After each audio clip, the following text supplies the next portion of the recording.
Ako vlastne vidím, keď som prakticky nevidiaci? Nenechaj sa oklamať názvom. Prakticky nevidieť neznamená nevidieť. Prakticky. Ja to zvyknem opisovať tak, že je to ako keď celý život nosíš silné dioptrie a zrazu si ich dáš dole. Haló? Kto mi vypol oči?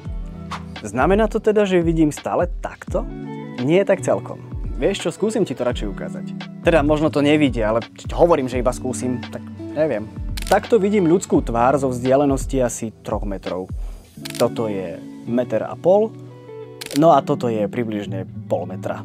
No a tu vlastne aj vidíš, prečo si veci tak rád približujem a zväčšujem.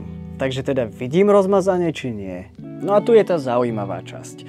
Aj keď rozmazanie je asi to najbližšie, k čomu by sa dalo prirovnať to, ako vidím, ja to tak vlastne vôbec nevnímam.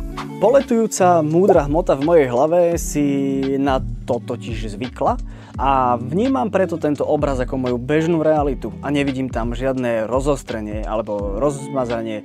A to je asi to isté inak. A ak ťa zaujíma viac o živote s orlým zrakom, tak si na zlom profile. Nie, tak daj follow, neboj sa toho.